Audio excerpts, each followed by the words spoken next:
and today I want to talk to you guys about how you can supercharge your search strategy by building better links than your competitors and gain a real competitive advantage by doing something different.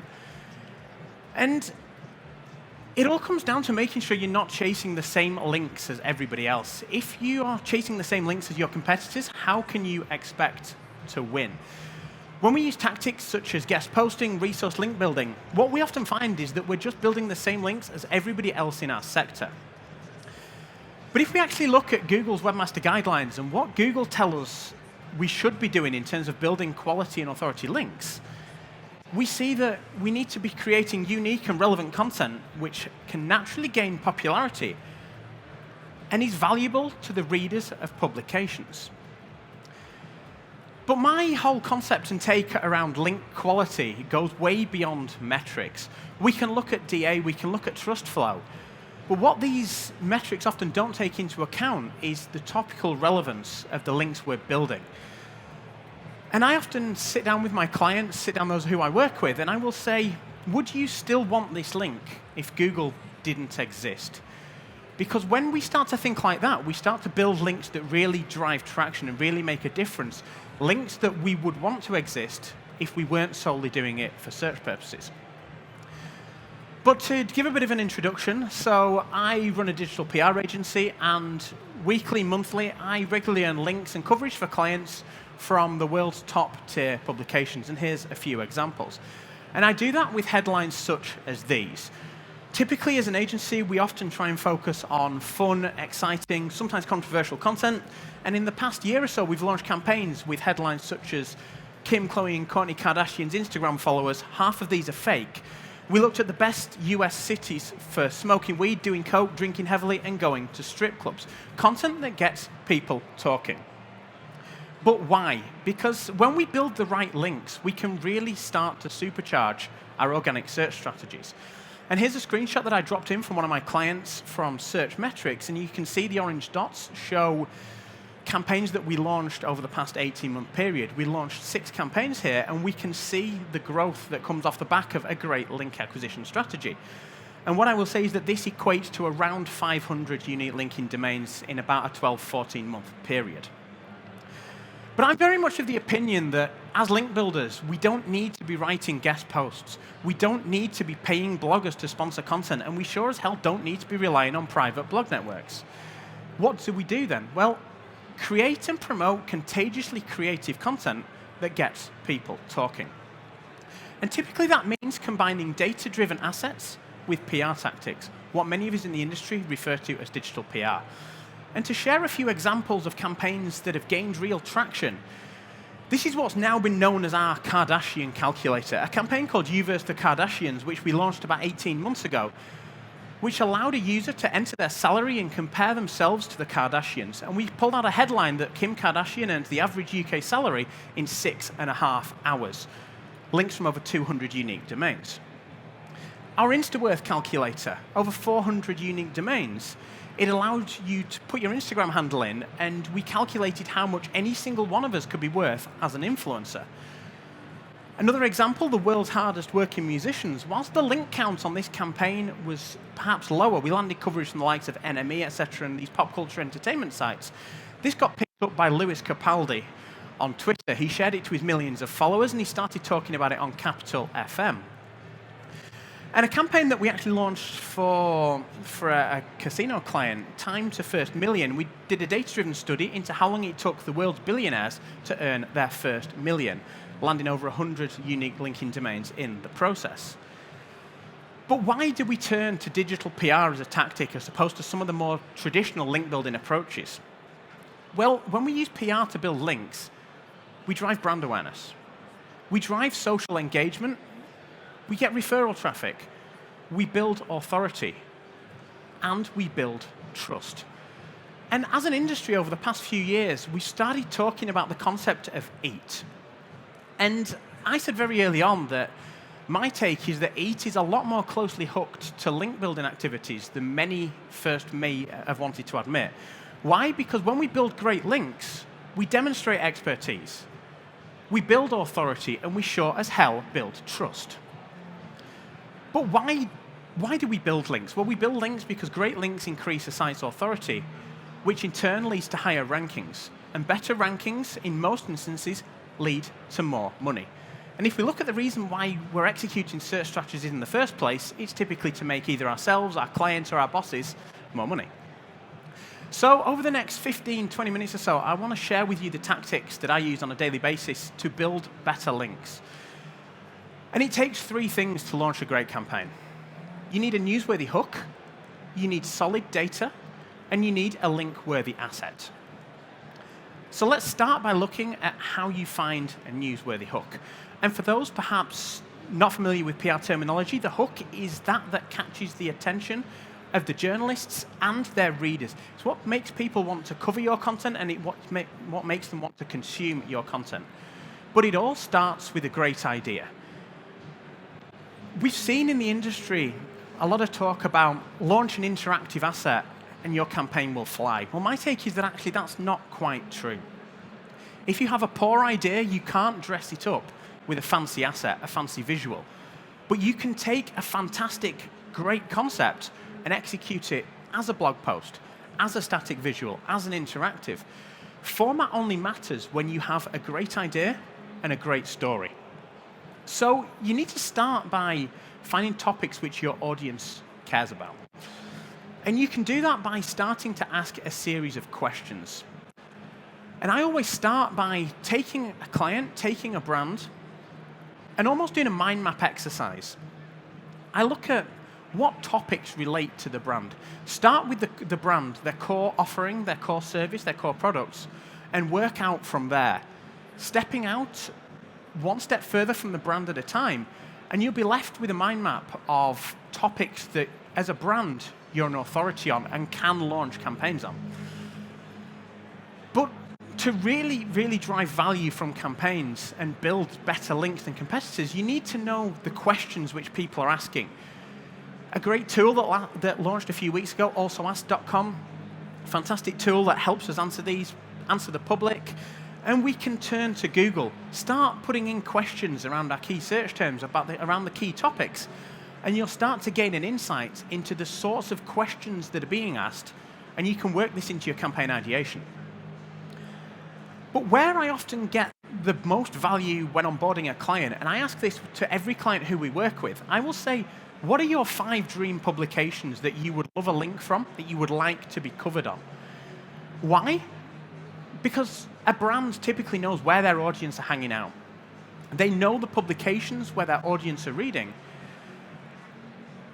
And as marketers, we can then go and spend time digesting the content on these publications, understanding the topics they're covering on a frequent basis, and work that into our ideation sessions. To land top-tier links from the press, we need to know what the journalists are talking about, what they're covering. Otherwise, we could find ourselves pitching in ideas that there's no audience for. And then we get on to unique data. I would recommend any brand, any in-house marketer or agency marketer to go and sit with a data team. If you have an insights team at all, they are often one of the best sources of data to launch PR campaigns around. Why? Because nobody else has that data. It's something that only you have access to. And you can take this data and drop it into campaigns, even if that's combining with other sources. And it gives you an opportunity to launch a campaign that nobody else could run, because that data is yours. But what you then need to do is you need to know what your competitors and others in your sector are doing. Why? Because you can learn from their successes and you can learn from their mistakes. At this point, I will head over to Ahrefs, I will sort best by links, and I'll start to see how are competitors, how are others in the sector building links? What sort of content are they using to build links from the press? As I said, it's about learning from what others are doing as much as what you're doing yourself, and understanding that if someone's launched a campaign that's perhaps not got the traction, learn from their mistakes and their successes as much as you learn from your own. And really, at this stage, it's about building a seed list of concepts. For any one campaign that I launch, I've probably had 30 to 50 seed ideas that are then refined to launch a great campaign.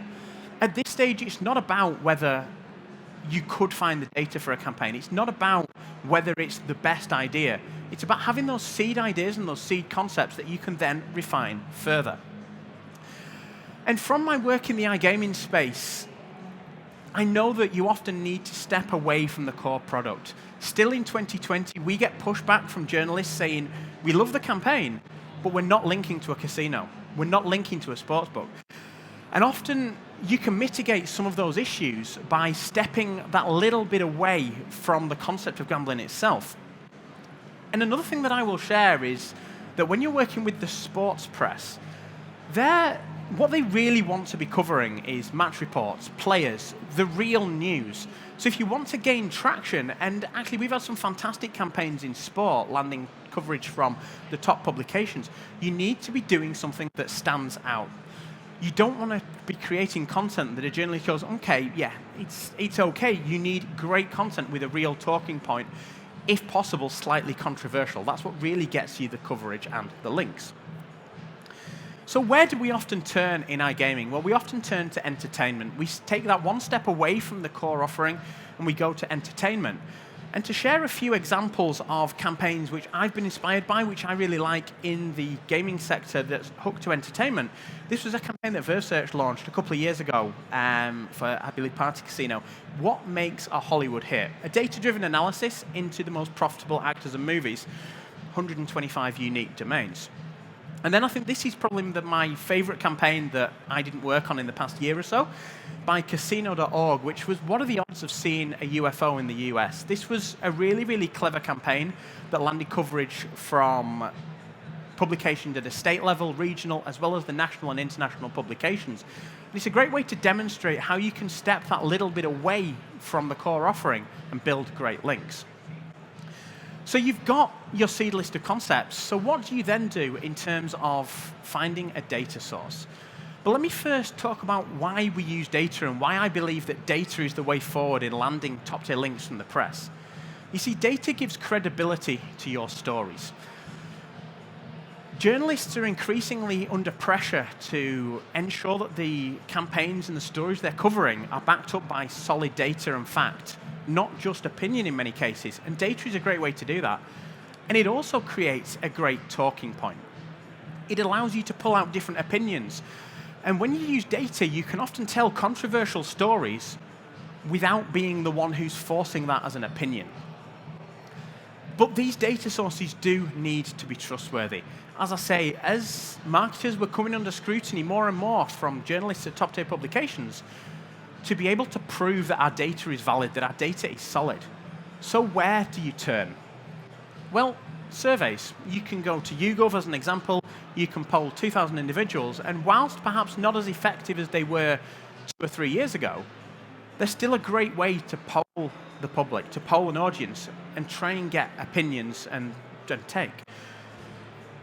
As I mentioned before, own data. If you do have your own data available, it is a goldmine for creating campaigns. Even if that's insights pulled from your Google Analytics account, even if it's customer trends, they're great stories that nobody else has access to, and you can really offer a unique campaign based around this. Or you can then go and combine this data with other sources. Social data.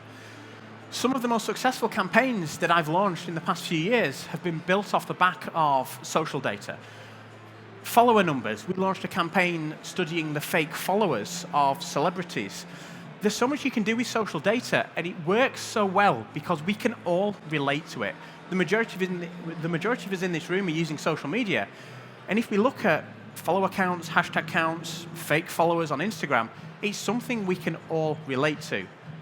When you make a campaign relatable, it's a lot more accessible for journalists and their audience. And Google Trends. Google Trends is a fantastic free data source where you can show how different countries compare, how different cities compare, how a concept and the public's interest has changed over time. Again, really accessible, really easy to use in your campaigns, and it's a data source that the press love.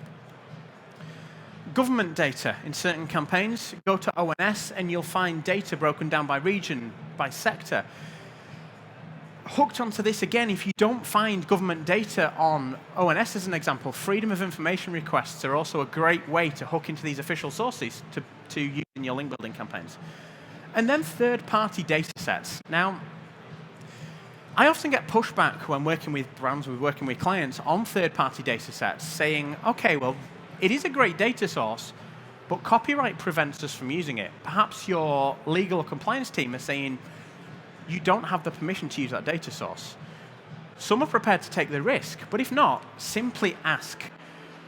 In the past 3 months, I've had permission from 15, 20 top sources, global brands. The only person who I've ever had say no to using data was the World Health Organization. Everybody else has always said yes, as long as we credit them and give a link. Reach out on LinkedIn to their SEO team. They will give you permission far easier than a PR team will. So we've looked at data sources, we've looked at seed ideas. So how do you then take that and refine it into a killer concept? Well, what I want to share now is a simple validation process which we use at Digitaloft to refine our own ideas into campaigns. And it starts with talking about headlines. We take our seed ideas and we start to think on what are the key headlines? What are we trying to tell here? What's the story? And could we imagine a journalist covering this? If you can't pull out at least 3 key headlines that create a talking point from your seed ideas, there's a good chance you've not really got a story at all and you're just relying on statements. And then you need to assess whether a similar campaign has been run before. My take is usually if something similar has been launched by another brand in the last year, stay well away. It's too close for you to gain much traction. If it's outside of a year, yes, potentially, make sure that a brand isn't launching a campaign annually, as many do, and ask yourself, what can we do different? If you're just rerunning the same campaign that somebody else has done even 2-3 years ago, and the results come out the same of the study of the data-driven asset, then you're not adding anything new. Ask yourself how you can add value. But if a campaign gained traction 2 or 3 years ago, and you find a way to update it and add a new take, you can often drive great traction from that. And then I think the big one is understanding and thinking about why would anybody care. When we're building links with PR tactics, we need to understand that the best stories elicit some sort of an emotional reaction. They get readers, they get audiences thinking, sharing on social, and we need to try and determine as marketers when planning our campaigns, why would anybody care? Now, how do you do this? Well, one of the best ways is what I call the pub test. Head down the pub, share with your friends, with your mates, the concepts that you're thinking of running. Similarly, go home to your partner, head to another part of the office and share with someone who's not involved in your marketing team, and share with them the things you're considering running as campaigns. If they show some sort of interest, then you're perhaps onto something. But if you're just greeted with a blank stare, then there's a good chance that you have no real story again, and that the press are going to give you the same reaction. But one of the things you then also need to consider is, are there enough journalists covering a topic? Now, an example out of iGaming which I want to share is electric vehicles. And 3 or 4 years ago, I do a lot of work with motoring brands as one of the sectors I work with. And 3 or 4 years ago, we knew there was maybe 5 or 6 journalists in the UK regularly covering and talking about electric vehicles. So would we have launched a campaign closely hooked to the concept if it couldn't have been made accessible to others? No, because unless there's a real killer story, 6, even 10, 15 journalists isn't enough to gain real traction. But perhaps the biggest consideration you need to give is, could a journalist actually go and do this themselves? I remember back in 2014, 2015, we were building links from the press with infographics which were 10 top tips for this, 10 top tips for that. I will never forget working with an e-commerce brand in the bedding sector, and we launched 10 tips to get a great night's sleep as a student. We rebadged the content with a different title to get a great night's sleep as a parent, as an entrepreneur, the exact same content. Every time we were landing 50, 100 links from the Mail, the Huffington Post. Back in 2014, 2015, those sorts of tactics worked. However, now we're in 2020. Journalists are doing a lot of these opinion pieces and listicles themselves. So ask how you can add value.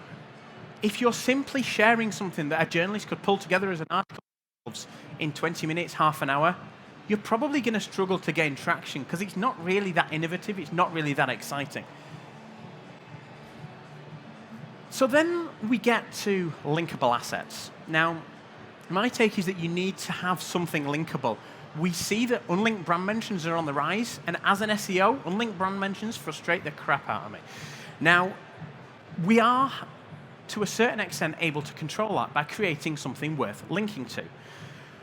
And we need to remember that journalists cover stories, not formats, when thinking about assets. I attend many ideation sessions with in-house teams, within my agency, and time after time, someone will go, let's launch an interactive campaign, or let's design an infographic, or let's run a survey. These are formats, not stories. As I mentioned before, if you've got a great story, you can tell it in any one of a number of different ways, but there has to be something linkable. And it's all about choosing the right format for the story. Don't feel you have to jump straight to an interactive asset. I've seen campaigns ruined by someone going, this has to be interactive, simply because someone wants a nice fancy campaign, when really it could have been displayed and the data portrayed far more simply by launching a static visual or even a table. But what I really want you to take away is that a press release isn't a campaign format. If you're trying to build links with PR tactics and sending out a press release to share your data, there's nothing worth linking to. So what do you do? Well, interactive assets are still a great tool, so long as there's a requirement for them to be. Tools, calculators, content that you really need to interact with, it still has great traction when the format is one that's needed. But if we then move to static visuals, a lot of people say infographics are dead. Now, I stopped calling them infographics a few years ago because they sort of had a bad connotation with many members of the press. An infographic is simply a way to share data, to share a story. If we think of them as static visuals, a visual is still a great way to share data and share a campaign. But so is a blog post. If you're working to a budget, if you're on time constraints, you can still gain and generate great traction simply by putting data with a few simple visuals into a blog post. Journalists focus on stories, not the format you use to tell that story. But you need to make sure that your asset adds editorial value. Now, what is editorial value? Well, the best way for me to demonstrate this is a quote I received last year from an editor at the Daily Mail who said to me that he's happy to link to a page containing extra value, but he won't link to a brand's homepage. Why? Because readers sometimes think that they're being duped into reading an advertorial. And homepage links when they're not just citing sources, strengthen that suspicion. As marketers, we need to understand the challenges that journalists are facing.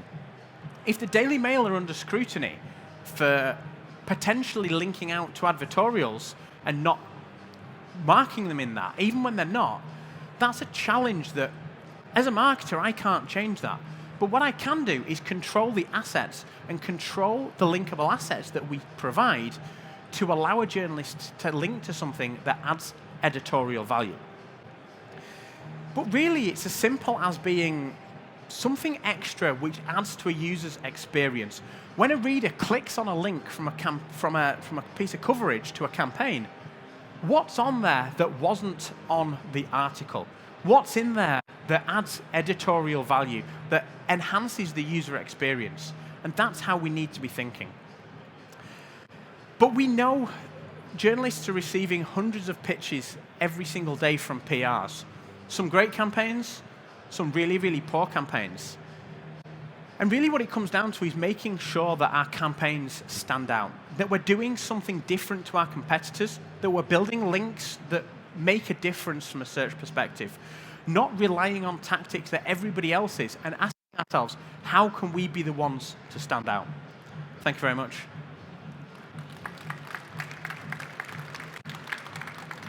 If anyone has any questions, I'm more than happy to answer them. No? Thank you very much.